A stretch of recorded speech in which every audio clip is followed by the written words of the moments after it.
or share it with your team, you can do that as well.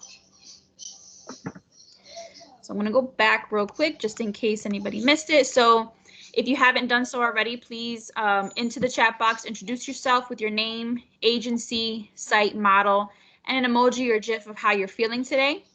And also please fill out the survey. The survey link is available in the chat box. We can post it up again.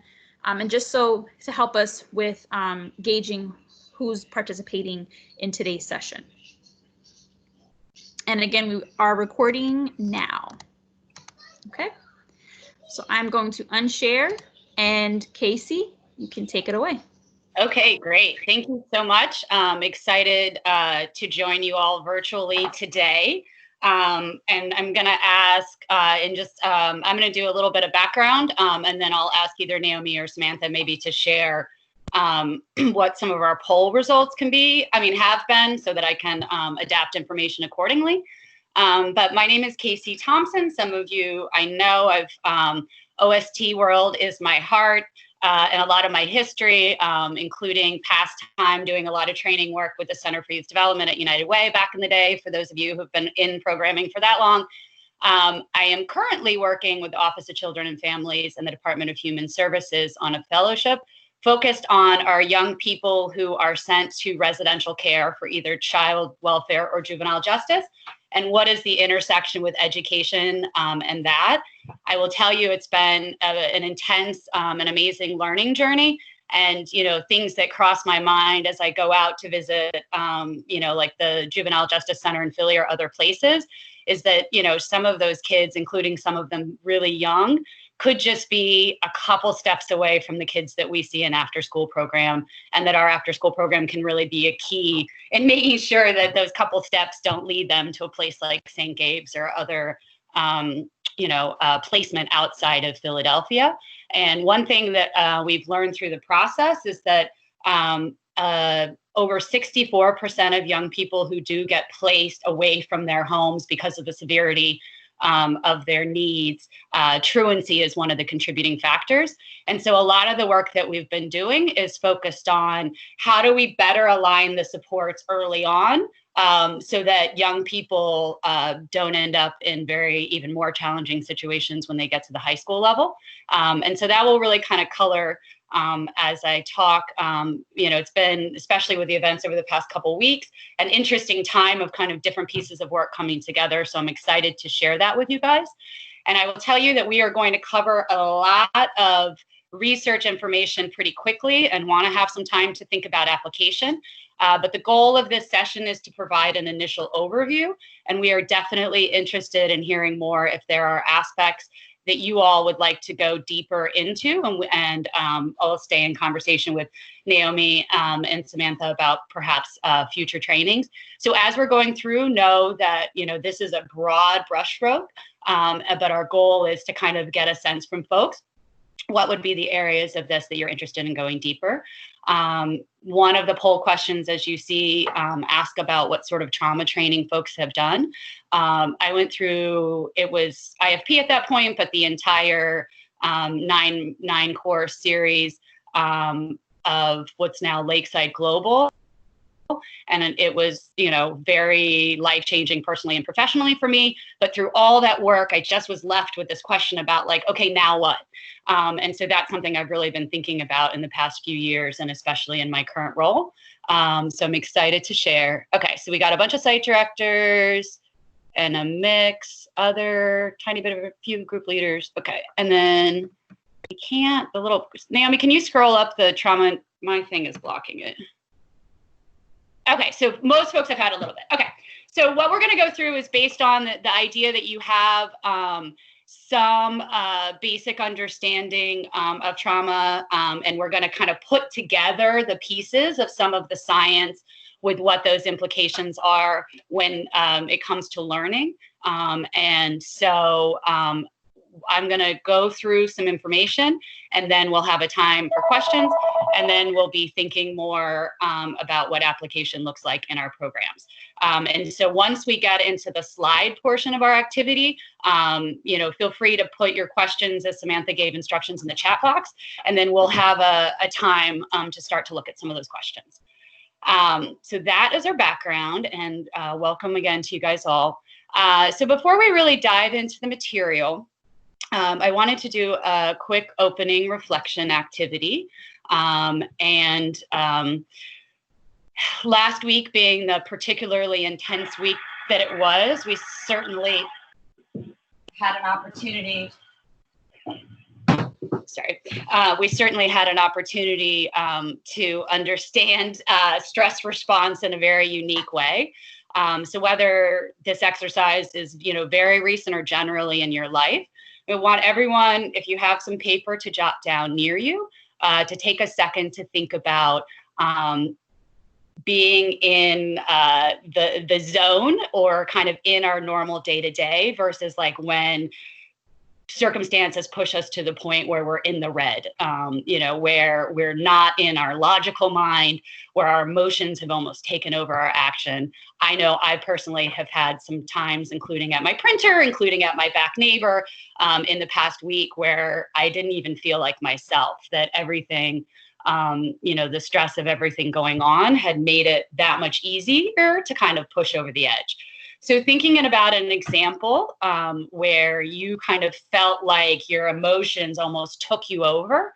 And so take a second to think about and jot down two sides to the paper.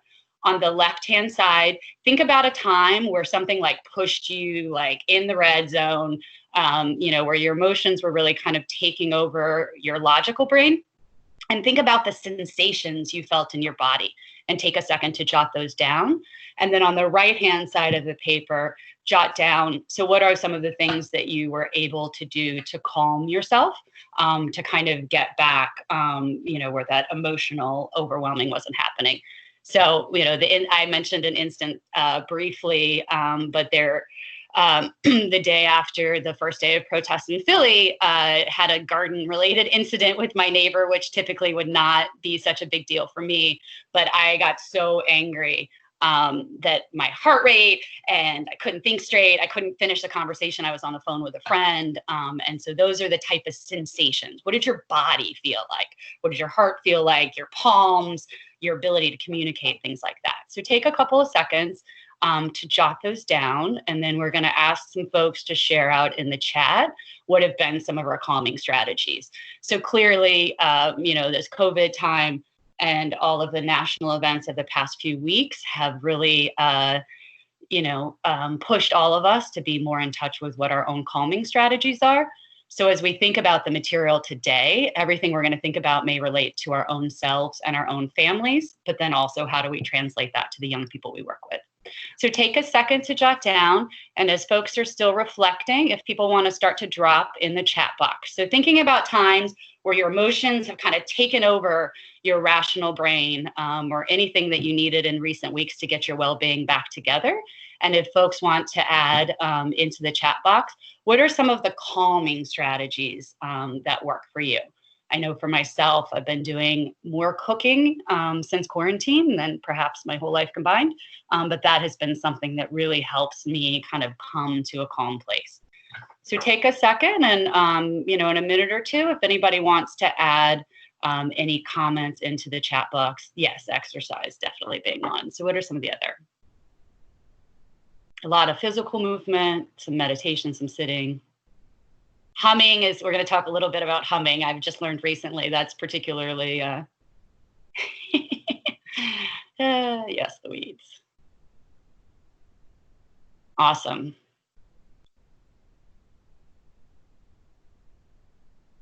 Great. So all of these are things, sometimes you just got to walk away.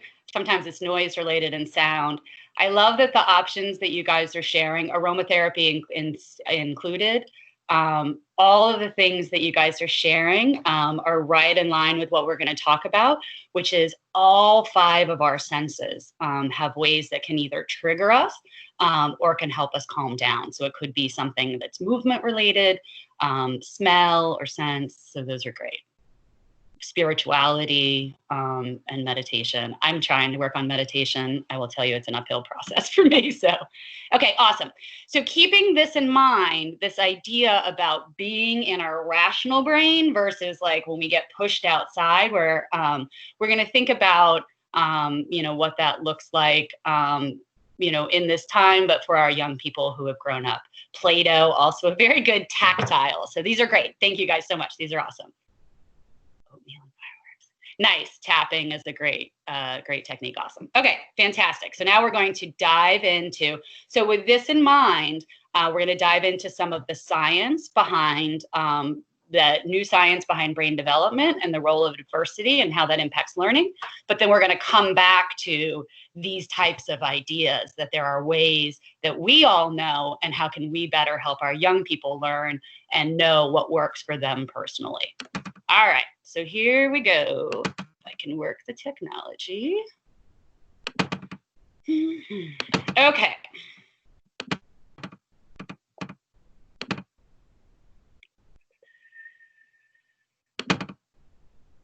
Okay, so as Naomi and Samantha mentioned, my name is Casey. My email is here. I'm happy to stay in contact or have further conversation, including what we'll do for the survey. So we talked a little bit about the training, and now we're going to start that thing about those. Now we're going to get into the science around the learning and brain development. I don't know.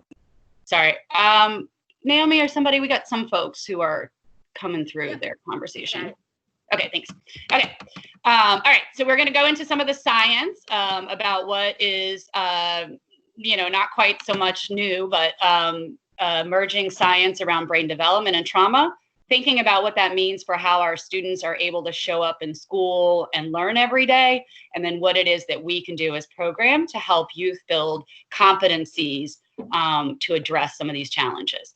So if any of you are familiar or not, Pedro Noguera is an amazing academic and researcher who's been focusing on the issues of educational inequality and racism for a really long time, and also really emphasizing the need for comprehensive services in our schools to wrap around our young people who come from challenging backgrounds. And so we're going to kind of frame our work today around this idea of equity. Obviously, very much in the forefront of American attention span right now, as well it needs to be. But really looking at, the unique backgrounds of our young people and the strategies that we use to meet their needs, and knowing that we're headed, our hopes are for their academic success, but that we need to kind of, adapt paths as young people get there. So some of you may have seen this in the past. Again, when we talk about this idea of equity, really looking at what are the unique needs and supports, and that knowing that for a lot of young people in Philadelphia schools, that they start off, with other factors impacting their ability to come to school and be ready to learn, and not be worried about basic needs or things like that. And so we're going to talk throughout this session about how do we kind of put together the science, with a lens on a more equitable situation for Philadelphia's young people. So coming from a youth development background, the actual whole history and initial research around youth development focused on this question of resilience. Why is it that some kids go through hard stuff and they make it, and some kids don't make it? And then over the years, there has been critique of, the original youth development research is very American focus on individual activism, as if, if we all just tried harder, that all the kids would be able to make it.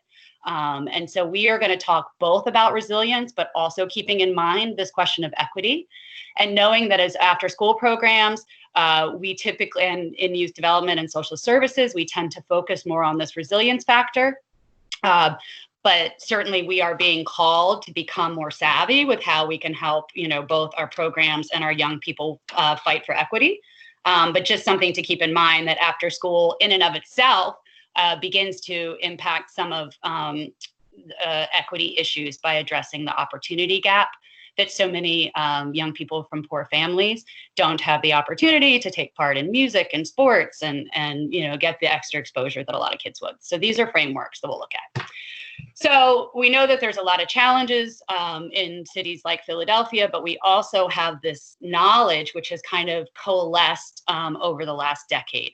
We have learned a lot about how young brains form and how they interact with their environment, but our programs and our serving human services systems have not yet caught up. And so something that's very important to me, but I think is also a challenge for all of us in this field, is how do we start to take the science knowledge and put it into practice? So hopefully this is where we're headed. So again, I'm going to go through this really quickly, but please post questions if you have. So just some key points about brain development that have been part of this emerging science over the past 10 to 15 I believe it is. Hold on. I had the schedule right here. Hold on. So one key part is that basically... Yep, 2:30 to 3:30 you'll be fine. That's just our education, games, and creativity breakout room. That humans actually are the creatures that come out the least development of all mammals when they're born. Other mammals are actually more ready to survive on their own.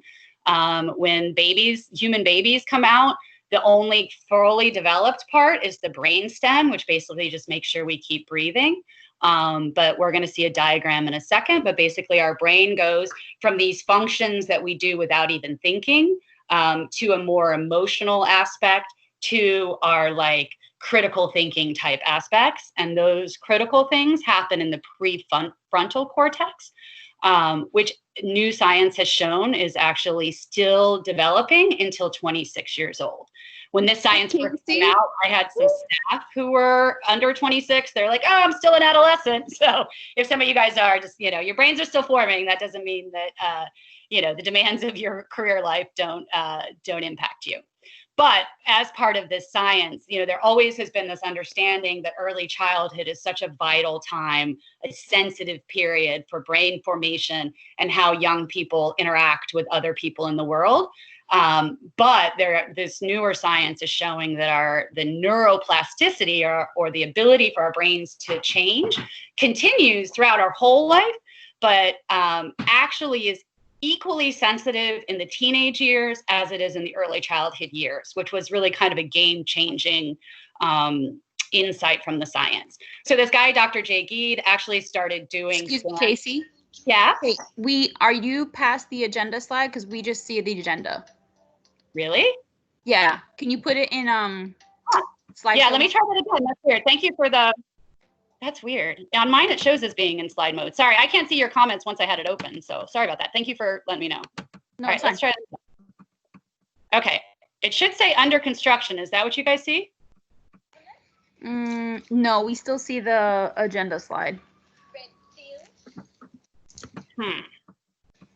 Maybe sharing your entire desktop. And that way, whatever you do on your desktop, we'll just see it. Okay.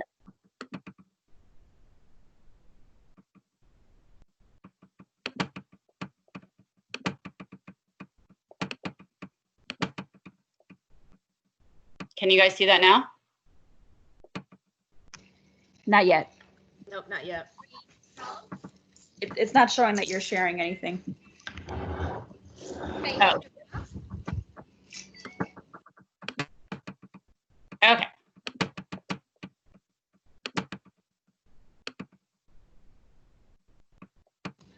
There we go. Oh, wait. Okay. Well, there we go. Sorry, guys. I apologize. I was showing up on mine and then it says screen sharing. So here was a quote from Pedro Nogueira. We need to understand our kids' unique needs. Too often schools are built as kind of a one size fit all, and our kids are told they're failures if they can't learn, in the way that they're taught. And in actuality, we know our kids learn in lots of different ways. And so when we think about equity, and so what is the supports that young people need based on their unique situation. And so then what is it that we can do as programs to build both individual resilience while also being aware of the equity issues that are societal level? This is a great resource. There was a consensus science study that came out last spring, summarizing 10 years worth of research. At this URL that's there, there's also like social media and these type of slides, which are pretty cool. So I highly recommend that. They have like really long sections or shorter versions. Okay, and so now is everybody on under construction? You can see? Yes. Okay, cool. Thank you. Sorry about that, guys.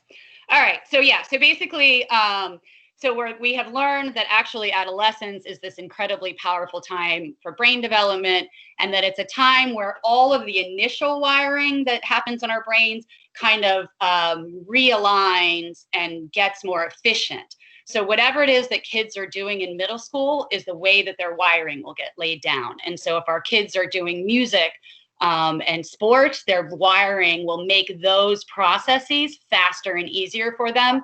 If they're doing less positive activities, that's the wiring that may get laid down. And so we know, across all of these factors, and the science backs it up, that relationships are key. Young people and all of us kind of feed off of the communication model and the energy that we get from the adults or other people around us. And that is super powerful influence for our kids. And that also the opportunity to kind of get engaged and hands-on, explore their interests and interact with peers, help brain development too. So all the things that we do in after school. And so keeping in mind as we go through the rest of this information, that, again, we come out in humans where this am I safe, our brain stem is the only fully developed part. In early childhood, the emotional system kind of gets laid down more, and then all the way into later adolescence till we get to this kind of executive functioning. What is it that I can learn from this?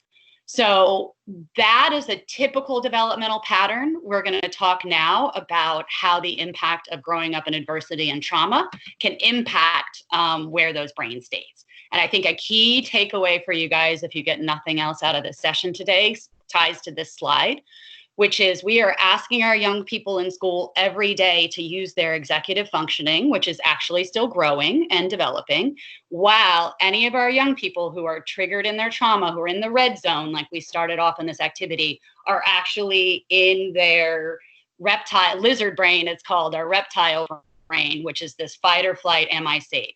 So that when young people or anyone is in a triggered trauma state, they literally cannot access their higher order thinking. And I think that's really a key takeaway for learning. So we're going to talk about what we can do about that. So again, all of these resources on here, and there's a resource list. You guys will get copies of the handouts. Harvard Center for the Developing Child puts out amazing information. There's videos and resource guides, but this is a graphic that I like a lot, which is the understanding that when stress comes from outside, a little bit of stress can be good. It helps us change and grow, but a lot of stress ultimately begins to have an impact on all the systems of the body. And so the way that we respond to situations, the way our heart pumps, even the way that our bodies process food and guard against infection. We're going to see how all of this comes into play when we start thinking about some of the disproportionate impact of the COVID, for example. So environmental stressors take many forms, as if most of you had taken a little bit of trauma training know. The initial science behind how trauma can then impact development down the road looked only at internal factors, that top part of the tree. So what are experiences that people can have, which could conceivably have a trauma impact down the road for them? And then actually, several years later, research out of Philadelphia began to understand that not only the family home life can lead to traumatic impact, but also the community around us. And so growing up in poverty, not knowing if our kids who are couch surfing or may not have heat in their house, all of those things are added stressors. And so that ultimately can have both a biological as well as a behavioral impact as kids grow up. There's a handout there's a graphic in your handouts that now talks about 3 ACEs and includes catastrophic events like pandemics, earthquakes, etc. as a third. But I wanted to leave it on this slide to really highlight these factors which impact so many of our kids, but to also know that if you're already kind of maxed out and you have many of these things going on in your life, then obviously that third tier of, global catastrophe can make it a little bit harder. And so as I started to say, trauma or growing up in toxic stress, which is not only having like one-time events, but having kind of an ongoing uncertainties of basic needs or stressful family situation, it actually changes the genes in our bodies. And those changes can actually translate from one generation to another, leading to higher predominance, for example, of heart disease and other chronic illnesses that tend to disproportionately impact, our communities of color and poorer communities in the US. And so how does that happen? Our dear friend cortisol and our dear friend the amygdala are often what the cause of that. So cortisol and our amygdala were built for when we were all cave people and we were about to get attacked by a saber-toothed tiger and you needed to run away real quick. And so cortisol is the chemical that floods our brain when we sense danger. And the amygdala is who tells our brain whether we should be in danger mode or whether we should be in rational mode. And so when an experience comes, then our body reacts, and the way that our body reacts can be impacted by if our body has been flooded with cortisol a lot, as happens to folks who have grown up under toxic stress. And so when triggered, we get into this fight, flight, or freeze, and it impacts the way that development can happen over the lifespan for young people. And we're going to talk a little bit more about that. And so another key concept in trauma theory is this idea of allostatic load, which is the wear and tear that happens over time, if you're various challenges throughout childhood. And so it can actually physically start to break down the body, but it also means that like if we're really stretched thin and then at a time like this, it makes it that much more challenging to kind of stay out of fight or flight, basically. And so the first activity that we did kind of gets at this concept. This graphic is kind of stuck, but this can also happen temporarily. So any event happens, most of us are hopefully in this normal range. We might get a little sad, we might get a little upset, but we're still kind of thinking rationally. So for young people who have gone up in trauma, or when any of us are kind of maxed out, we can either end up too on, which is kind of in this hyper vigilant, ready to bolt, ready to be angry. Those are the kind of stuck on modes or like temporarily on that can happen. At the same respect, young people or adults can also respond to traumatic by shutting down, the freeze, like literally can't move, and have depression and those type of issues. So we are going to look in our next section about how do we start to understand this graphic in terms of what happens for our young people, since so much of the behavior that we see on a day-to-day basis in young people can have so much else going on behind it. And I think one key thing of trauma is to understand that a lot of times the behavior that we see from young people is maybe hiding and masking a lot of other things going on. And so how can we as programs start to help young people learn skills to kind of know how to manage their own kind of spikes in this sense? So we're going to take a second now for questions.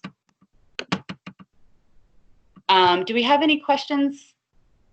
Oh gosh, and the folder's not working either. Okay, well, we'll get the folder switched. Are there any questions at this point?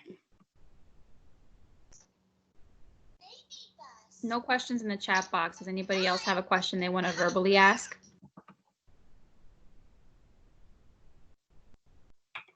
Okay, so a lot to digest, but all right, so let me go back to share here.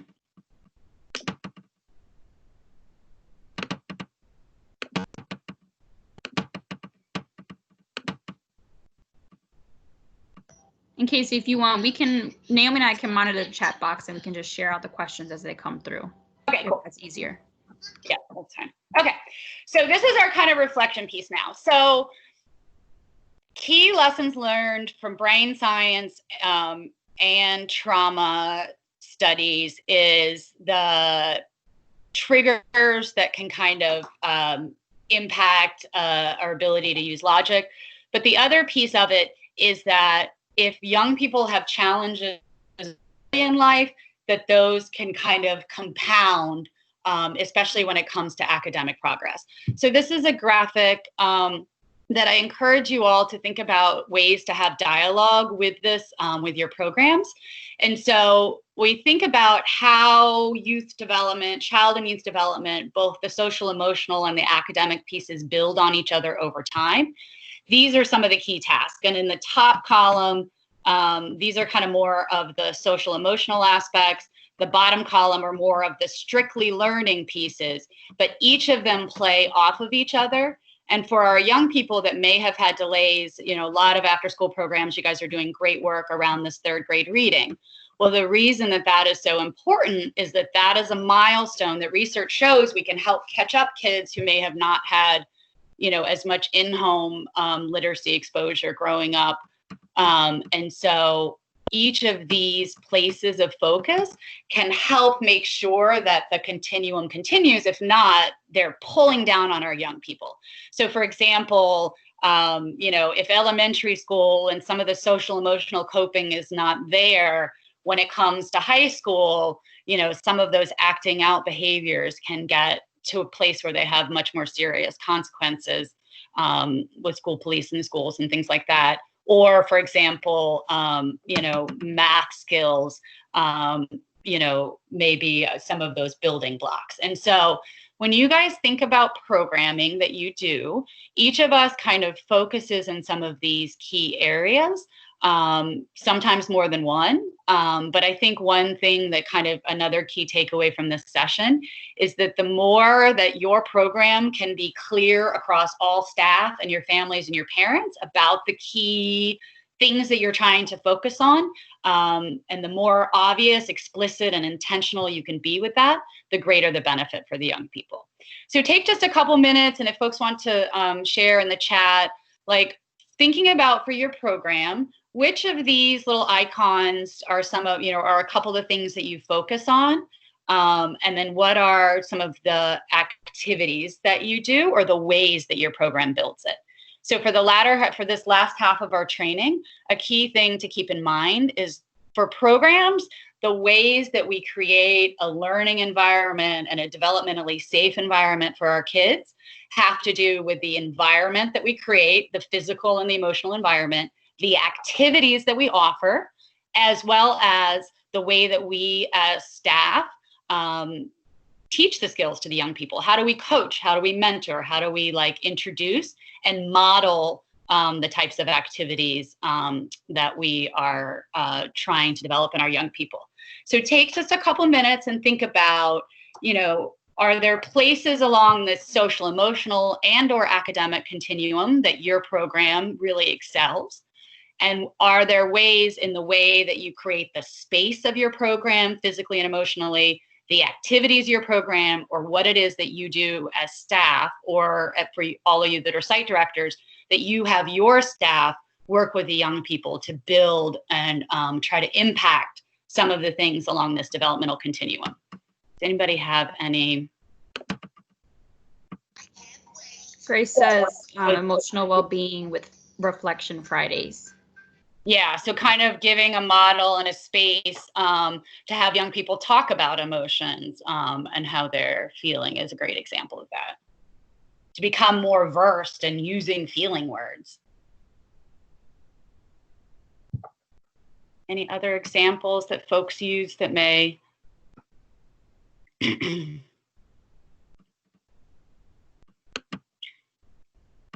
some of you all that are working with middle schoolers, thinking about, yes, chances to succeed are huge, especially for so many of our young people.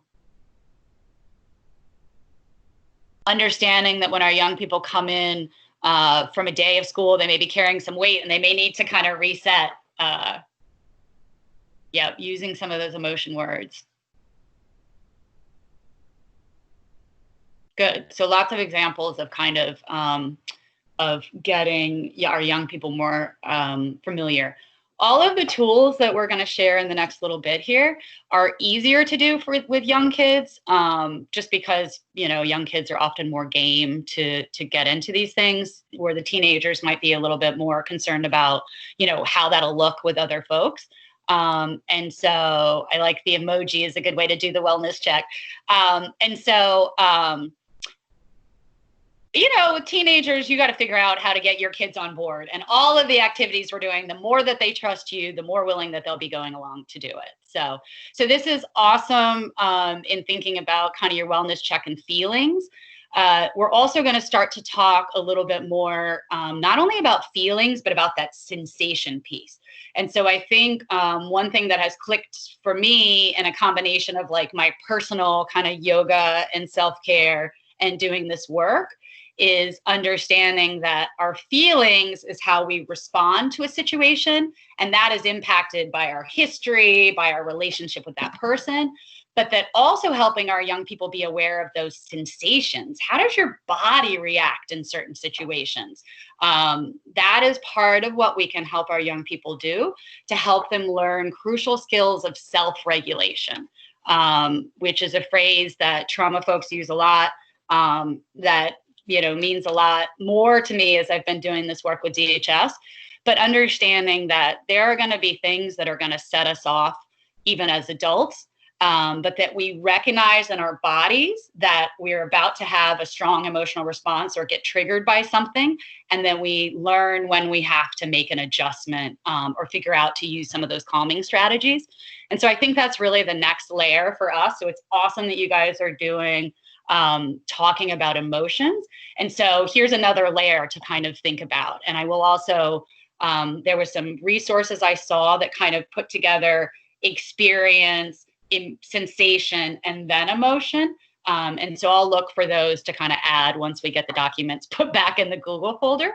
But these are great examples. And so I will say that, you know, there's been this push around social emotional and, you know, draw your feelings on there and, you know, meditation with our kids and things like that. They make a lot more sense to me now if I think about how it comes together with this information that we're talking about today. So it's not just good to talk about your emotions, but we're giving young people a toolbox so that when they come up against other situations in the future, that they kind of have their own kind of safety. In the same way, anyone who's gone through a trauma training, we know we have a safety plan, like that's not just a theoretical, like so many of our kids could benefit from their teachers knowing like, look, I'm about to flip my lid. I got to walk out the room.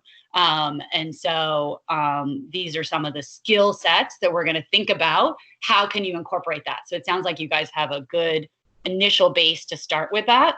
So we're going to think about how to add this awareness of what our body's going on before we get to even knowing that that emotion is.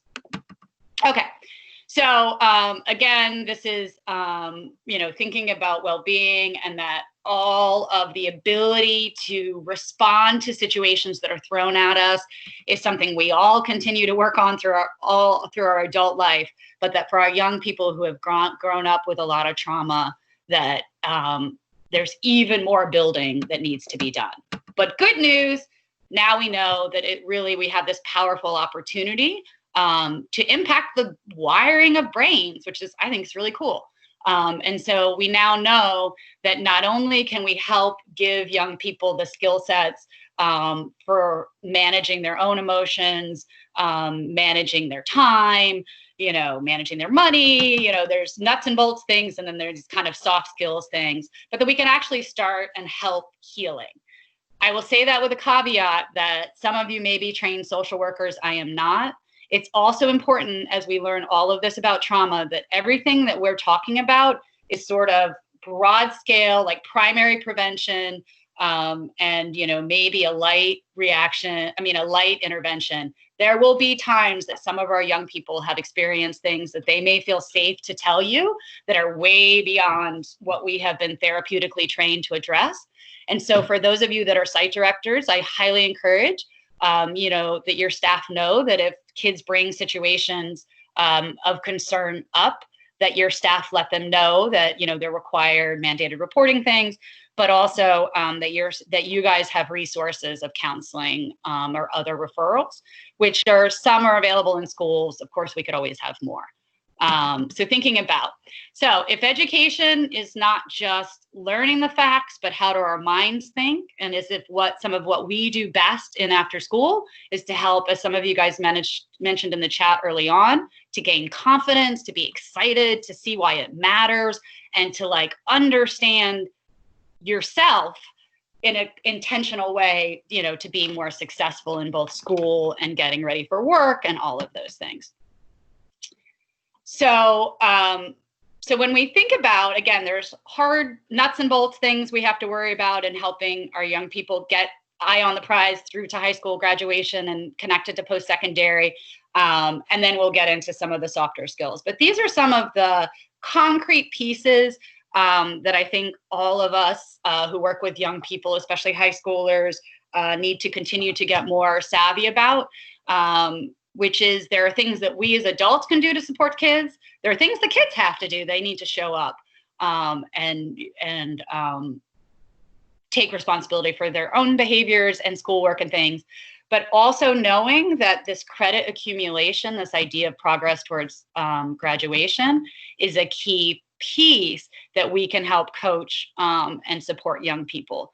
Too many young people are kind of moved through high school and have, there's more supports now to know what their credits are, but they may not get enough information. And so when we think about how we as programs help young people succeed academically, we're doing a lot of the life skills and social emotional skills part, but there's some nuts and bolts, which is, are you going to school? Are you passing your classes and things like that? So just a reminder of that.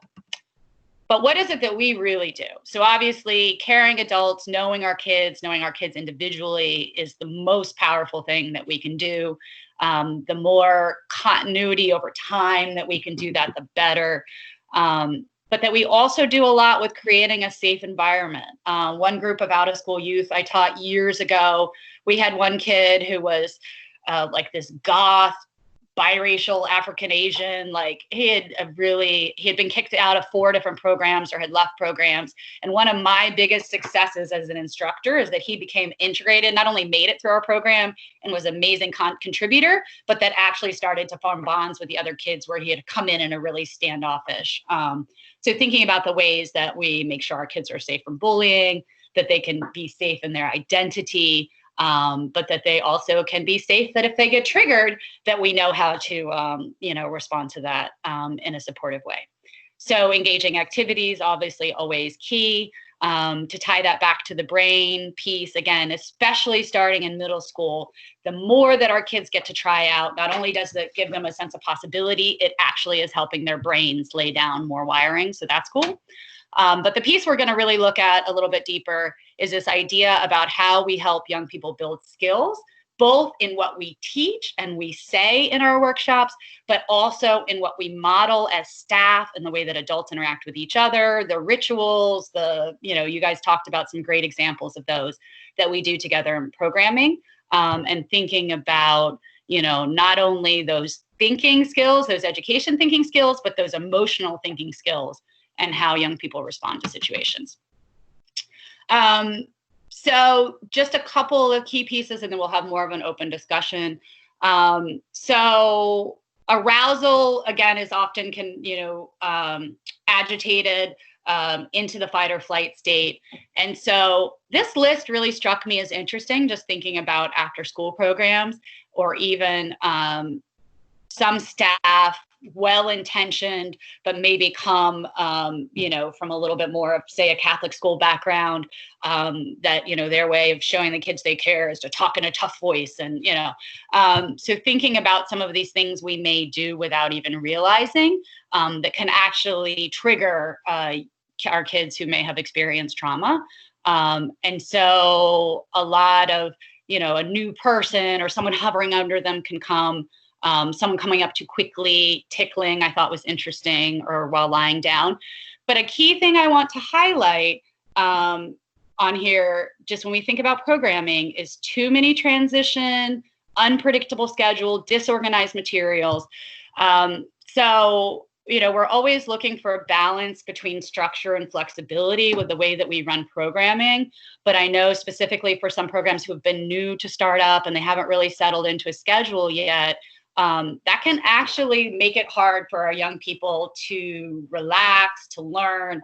And so some of these pieces about planful transitions and understanding every Friday I'm going to talk about my feelings, or, that those type of routine things that we do can actually be very therapeutic and calming for our young people. So cheers to program schedules. So these are some cool graphics. I tried to do a lot of graphics for this so that if you guys want to ultimately use some of this information to have dialogues with your staff, but again, we can, look at future trainings as well. But I thought this was a cool graphic. So when we talk about this hyperarousal state, this fight or flight, there are things that happen that are physical signs, those sensations, what's going on with our body. But then there's also these hidden effects that are the pieces that wear and tear bodies over generations and over the years that actually make communities that have intergenerational trauma more susceptible to chronic disease, which is scary, but interesting. And so when we talk about these soothing strategies, there's two systems that kind of govern the way the human body and mind and emotional response work. And so the parasympathetic is like what we do when we're sleeping. It's like how our muscles start to form. The sympathetic is when we're in the fight or flight. So a lot of the soothing activities that we can start to teach our young people is how to help them get from this like angry red area to this like, wusa zen area. So both of these are always present in the human body, which is why they use the yin and the yang symbol. But our hope is that we can help have a healthy balance, because if young people have grown up under toxic stress or chronic trauma situations, then they're kind of stuck all the time, in this fight or flight, which, as you can see, based on the physical response, is pretty exhausting. So what is it that we can do? So I love, again, that you guys literally mentioned something that touched on almost all of these. But in the same way that sensations come into our body from our sensory system, our calming can happen across multiple ways of the sensory systems. And so there is a lot about this vestibular in the bottom. So if young people experience trauma super young, then the areas that calm them, in their early brain development were less developed at that time. And so they're playing catch up. And so there's some really cool models, the neurosequential model of therapeutics from Bruce Perry, if anybody's familiar, that starts to look at, when you're really in your reptile brain and your lizard brain freaking out, that actually this rocking or bouncing or swaying is one of the more soothing things. But all of these type of things can help soothe us. So there's cool science behind, exercising in nature and being around green actually does help regulate our bodies more. Or there's even work around, fidgets or stress balls have become a popular things in training. I love them. I always figured out something to fidget with as a kid, but that actually can help us regulate our heart rate, our breathing, and be able to access higher order thinking. But even doing heavy lifting, heavy cleaning, I know friends have talked in recent months about doing stress cleaning. Like that physical movement can also be a soothing thing, as well as humming. There is definitely science behind the actual vibration of humming is soothing in its own way, or listening to certain music, looking at certain visuals, or having sensory things to play with. So in an ideal world, these things are available and for young people during the school day and after that, you guys get to practice it through organized activities. But there may be times that sometimes the young people just have to say like, hey, I need to take a brain break or whatever that might be. And so there are Lakeside School. The folks who do the training actually run a school too. And they have one thing that's really cool with the way that their facility is built is there's like a checkout corner. and the young people actually learn to take their pulse. And so when you need to be like, I need to take a brain break, miss, then they can actually go to the corner. There's like a exercise ball or tactile things they can play with. And then they actually are taught to take their pulse when they come, knowing that they're agitated, and then to take their pulse again to see how it's dropped, in order to be able to, recognize I took my own personal time out and now I'm ready to come back into class. So, in an ideal world, as we all continue to build our knowledge of this, again, we think about how we build it in to the structure and the everyday schedule, and that it's things that we're exposing all of our young people to. But also at the same time, we're thinking about that sometimes individual young people may need the option in program to be like, I got to check myself out. So what might that look like in programming? So I'm going to pause there and take some time to discuss. Okay, so thoughts, reactions. So a lot of information on brain, starting to think about sensory soothing and sensory awareness. And we're going to walk through some more tools that eventually you guys will get in your packet. But does this information resonate? Any ahas that jumped out from you? If folks want to actually talk, besides just typing, feel free to also raise your hand in the chat and chime in. But so thinking about, how this all applies to your program, thinking about strategies to look at overall well-being, to make sure our staff and, even our families understand this trauma information, but then also how do we start to build in activities that can start to teach young people some self-soothing strategies to help them learn about their own brain, all of these types of things. So thoughts or comments from anybody?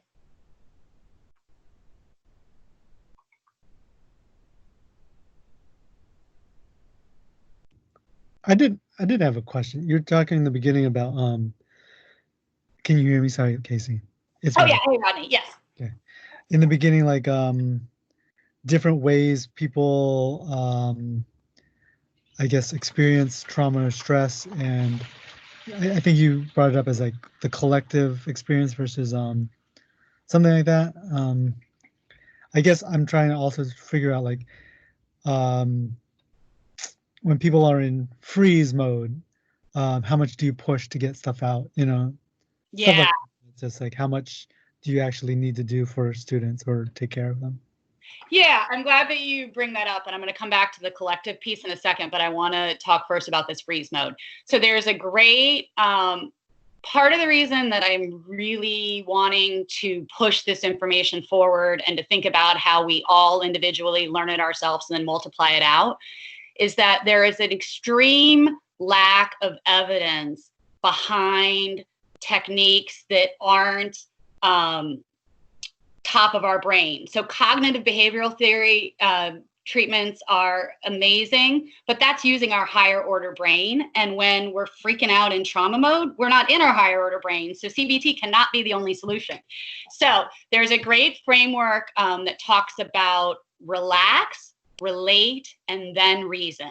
And so I think very key to your last question there, Rodney, is that we can start talking, and there's literally, I just learned this the other day, that when a brain is in fight, flight, or freeze, it actually tunes out sounds except for really high pitched and really low pitch. So the stereotypical Charlie Brown teacher talking, wah, wah, wah, wah, could literally be happening in our young people's brains. So while they are either freaking the heck out or just completely frozen, they are not hearing anything logical that you are saying at all. Like they literally cannot hear it. So that was an interesting thing I just learned. But so the key thing is really like, first of all, to make sure that they feel safe and that they're able to kind of calm down and that they have some some self-control over letting you know when they're ready, but making sure that you let them know that you care about them and that you accept them, whatever is going on, and that love is unconditional, within proper youth development boundaries. But I think really, helping young people if they need to go rock or on a swing or play with something, so they've got to like kind of calm a little bit, and then we can reassure them, I am here for you as a well-regulated, I'm talking in a calming voice. And then you can start to ask them about what's going on. And so I think, we have an American need to like kind of get to problem solving. And so that relax, relate, reason is a really key framework, I think, when you have individual situations with young people being triggered.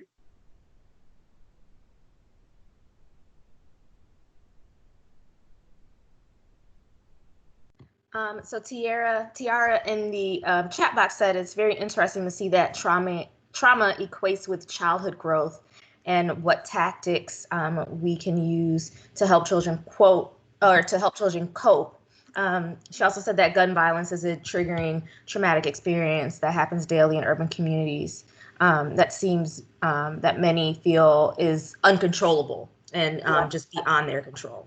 Yeah, well, and I'm glad that you bring up that uncontrollable bit, going back to Rodney's point about the collective.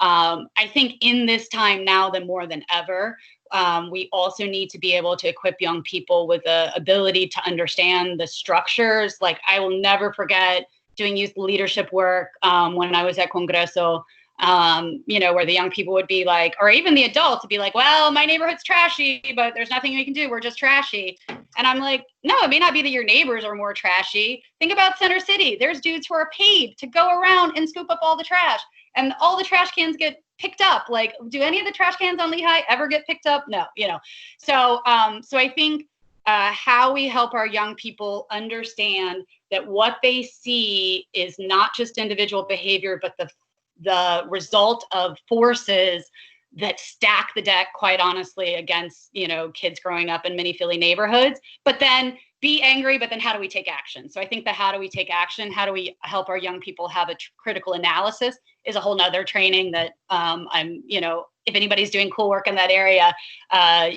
would love to hear more. But going back to just the things that our young people experience around them, I will never, ever, ever forget that my first summer camp in Philly, I had been doing youth work in South America and had run other camps. And I was so excited. I had this really involved curriculum that we did with my AmeriCorps program, the previous incarnation of EdWorks. And I was doing a class with second graders. I mean, and this is total outsider dumb moment, but I was doing class with second graders and I was going to start talking about drugs. So, little 22-year-old white girl me is going to talk to this room full of kids at Hunter Elementary about drugs. And this room full of second graders started being like, oh, miss, the lady walking naked down my street. Oh, this, oh, this, oh, this. I freaked out and literally took them out to resource. I chickened out. I was young. Hopefully I've, grown since then.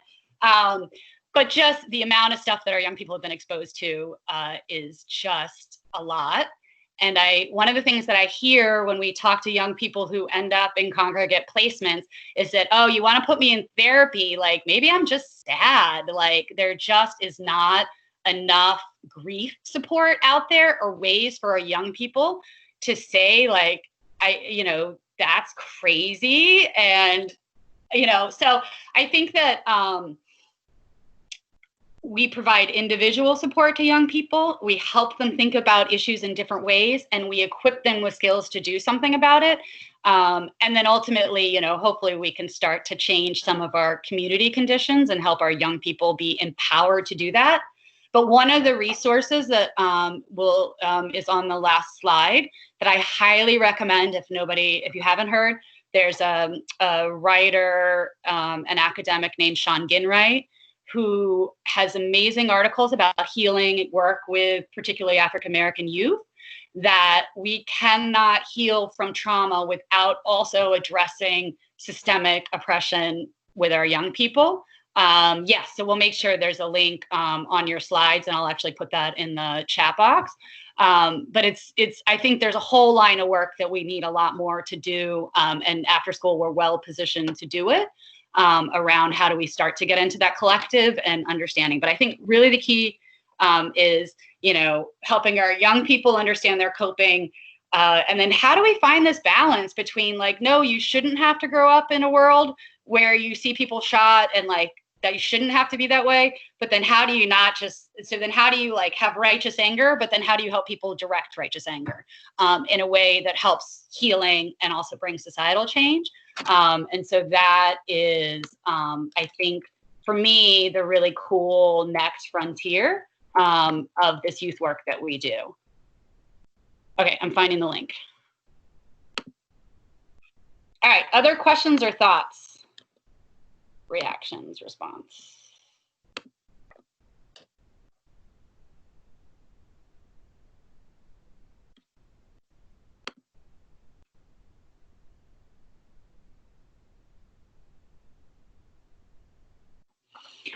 Okay, so our final reflection, and then I'm going to just walk through the materials real quick. So thinking about this information, you will continue to get, these resource links once we figure out the Google Doc. Again, our hope is, especially all of you that are site directors, that we think about how do we continue to multiply this information out, but also how do we continue to put it into action. If you Google calming techniques, there's like for kids, there's all kinds of web resources about different rituals that you can do with your kids or things that you can set up in the environment. Pinterest has a ton of resources. Suzanne O'Connor at United Way had mentioned there's a whole section on trauma-informed occupational therapy, which is, again, focused on how do we build the toolbox. So you guys will see some of those. But thinking about all of this information that we've covered and, again, as a starting place for further work, what are one or two of the key ahas that are takeaways for you guys from this discussion? What are some of the actions that you think you could go forward to continue to learn more, to continue for, the folks in your personal and professional lives to learn more, but to actually start using some of these pieces with kids? So if anybody wants to either speak or type, what are some of either the ahas that you've had or some of the action steps that you can take from here?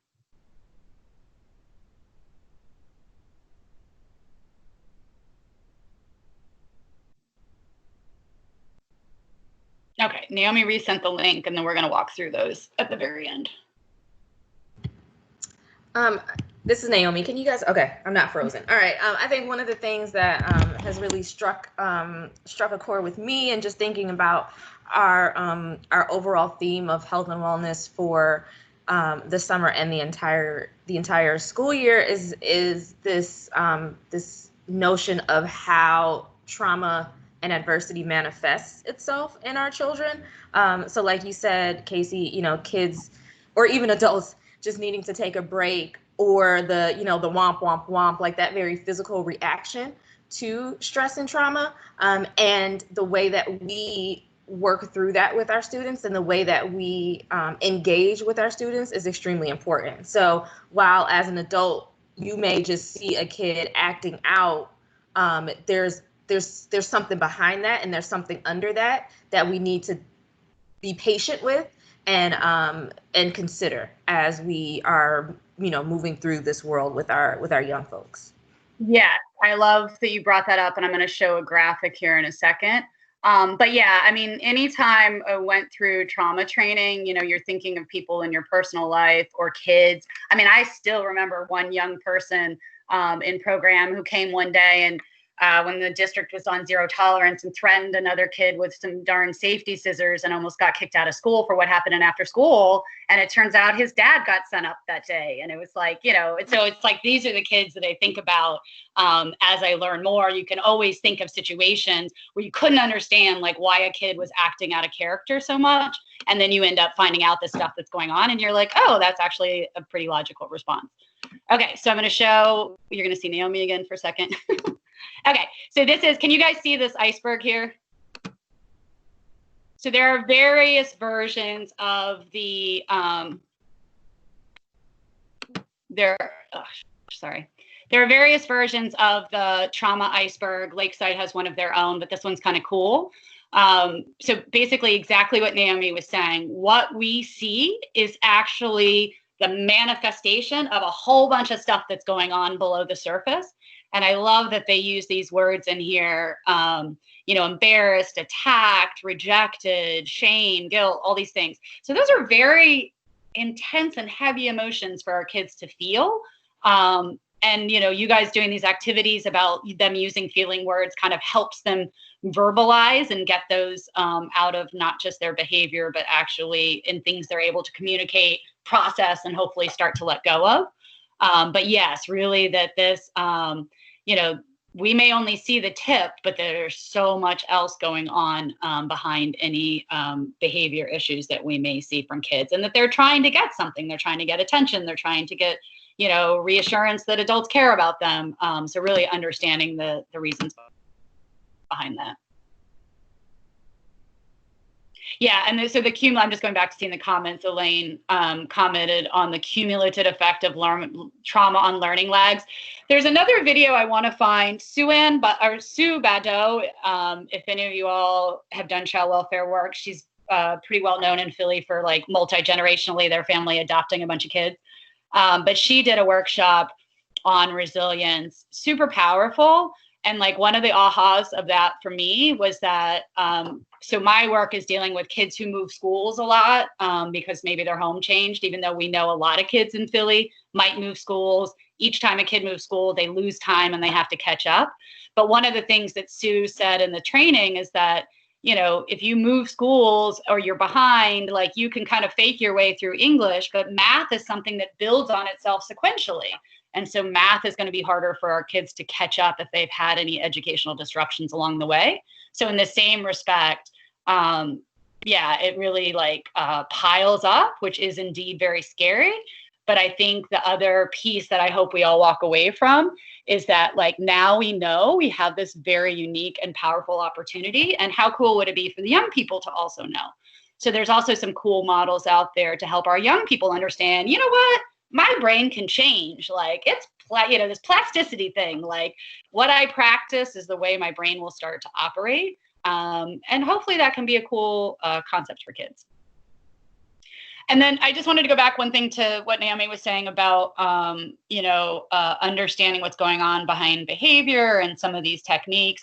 Another thing that I'm super curious, and if anybody has, you know, capacity or interest, I'd love to talk more. So mindfulness is cool. Yoga is cool. I personally like it a lot. I have a hard time sitting still and meditating. As we saw on the slide, there are a lot of soothing techniques, and breathing activities are indeed the easiest way to regulate our systems. Deep breaths, belly breaths, whatever you call them. But meditation might be hard if you got 100 things going through your head, and what's the girl next to you? Are they looking at you? And, you know, what's going to happen after school if somebody's, you know, you've been having a fight, are they waiting for you? So I'm also trying to figure out how do we take some of these techniques and put them together with more movement oriented things that are, easier than just sitting there and breathing. So, you know, again, meditation is cool, and you know, folks who practice it regularly, kudos. But if you've got 100 things going through your head as a kid, and you know, you're going to sit and take deep breaths for like 2 minutes, you know, your brain may never stop during that time. So how can we think about incorporating some of these activities into movement? So like martial arts, for example, has a bunch of breathing and focus and intentional movement tied with it. You know, might there be some ways that we can start, you know, again, mindfulness and meditation are great, but I think we also need to continue to build a multicultural, multi-gender, you know, accessible way to do that same work. So if anybody knows of good models, please let us know.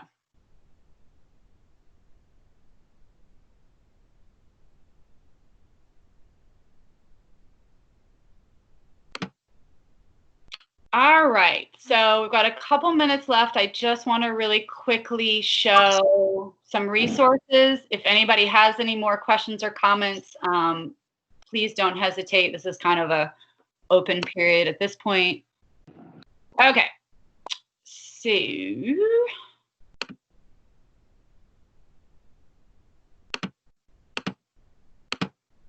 just to walk through some of the resources available. So one, this is ACEs Connection is a national network of communities doing work around universal precautions, which mean we all could have had some of these. And so we need to incorporate things across the board. But then we also need to understand that some young people are seeing more of this. This is cool because it's a visual. But again, this looks at what are the things that can happen inside a young person's home, in their community around them. And then, you know, God help us with all the stuff going on in the world these days. So that's a graphic if you prefer to use that one. It's a little bit more colorful. Here's an example of a teaching tool that could be used kind of in addition to what you guys are talking about or shared at the beginning with your activities focused on emotions. So this is kind of a cool one. So understanding, like, you know, when certain sensations or emotions hit me, what are some of the things that I can do to kind of take power, you know, over what's going on emotionally. So these are the type of things that we can, you know, help coach and model for our young people. If I have strong feelings, I know I can get support from, you know, so knowing who are the adults or others that they can get support. And then one other note I meant to say at the beginning about why OST is particularly well suited to teach and model this to our young people, but also something to keep in mind for those of you guys that are site directors. OST staff tend to be more near peer mentors to your kids than many other adults that they will see in the school day. We tend to have more staff of color, tend to be closer in age. And so that can be a really powerful model, but also know that, you know, the boundaries and all of the training for our staff to know that they're modeling. And so how can they be intentional? You know, hey, I'm a 22-year-old, you know, who looks more like, you know, you kid in my class, you know, here's what works for me. And like, so how can it help kind of build coolness factor for the kids? But also knowing that, you know, we're always trying to make sure our staff get enough training, and that, you know, how they respond to conflict and how they model conflict resolution or dealing with emotions is an important part of the kind of informal teaching that happens. This is a kind of fuzzy, but a key concept, and there's a one-pager out of one of the Harvard resources that talks about resilience. So as Elaine was mentioning, you know, the cumulative impact. And so if we think about, you know, young people's lives can be kind of on this seesaw, you know, our hope is that we can kind of help seesaw more towards the positive outcomes than the negative. But there are certain things that impact kind of what the angle is. And so, you know, if you grow up in a this one might be more the middle school household. So, you know, if you grow up in a, you know, upper middle class household, you know, your schools are decent, your parents pay attention, you know, your fulcrum is kind of set in a way that makes it a lot easier to end up in positive outcomes. So unfortunately, too many of our young people are set up where this fulcrum, you know, the kind of middle of the seesaw makes it a lot easier to tip towards the negative. But the good news is we can actually move that fulcrum. And sensitive periods or adolescence is a key time to do that. But this will be in your information, which is a little bit about resilience and this idea of tipping the scales. And then that's just another resource. And then another thing, so going back to this idea that if your program picks, you know, 2 to 4, 3 to 5, if your program picks a couple of key things that you're focused on when it comes to health and wellness for the summer, you know, emotional wellness, or when it comes to social emotional at any other time, there are a lot of frameworks out there that kind of look at what does research tell us about these kind of soft skills that can help our young people succeed. And so there are really cool frameworks. And these can be really great tools to use, like for summer kickoff or with your staff, to say like, hey, which are the ones of these that we think our programs do the most? And then how do we think about introducing and giving kids a chance to practice those skills with positive feedback in a safe environment?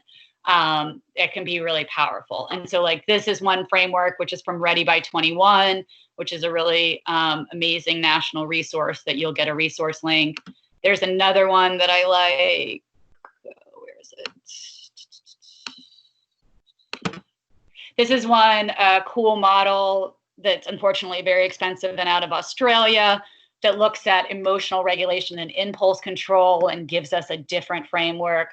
So, for those of you all that are site directors, administrators, or support staff, I encourage you to think about, is there some sort of framework, whether it's that kind of ladder graphic that I showed that talks about well-being, or whether it's one of these that talks about specific readiness or social emotional skills, to have conversations with your staff and come to some sort of agreement, or you guys decide and tell your staff, these are the top 3 things that we're going to have our activities focused on, and give kids a chance to practice it. Our staff are going to be really intentional about modeling it. That's how we really start to help kids build skills. We introduce it, we try it out, we get feedback and encouragement, and we get ready to take it outside of like the training wheels, of a program out into the world and think about how we use those skills. So those are the main resources. And then you'll also have a copy of the slides that includes additional URLs that you can share. And sorry, I like the dog.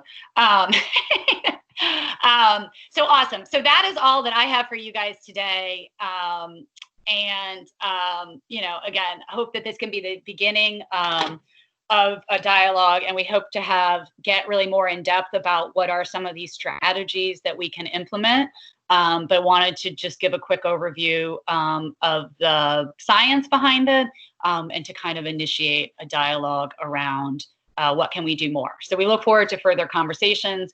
Hopefully Naomi and Samantha can let you know about surveys coming out afterwards. But please indicate either in the chat now or when you fill out your survey, what are the aspects of this that you would be interested in having more in-depth training? And then also please think about, what are some turnaround opportunities that we could then share similar information out, whether you know enough background to then share it with your staff, or other supports that you could use. And then one last pitch, we have a couple of my esteemed colleagues from the Education Support Center on the line. The Education Support Center is a resource for young people involved with DHS. We are going to be making a big push over the coming year to better link young people to after-school programs like what you all do, so that this can be another support for our young people who have been involved with child welfare and certainly had their share of challenges. So that is a resource that you will hopefully be hearing more about in the coming year or so. But we really want to continue to think about, how do we be ready also for our young people who may be involved currently with child welfare, and how do we kind of refer, but also then how do we have these strategies ready, knowing that, many of our young people have a lot of challenges, but certainly our kids that are referred through DHS are going to have more than their fair share. So we look forward to further collaboration with you all on that. And yeah, Awesome. Thank you so much, Casey. Casey is one of my dearest friends. She was one of my first bosses at the United Way in the Center for Youth Development. So I'm so thankful to know her and have her in my circle. And she is truly just like a wealth of knowledge.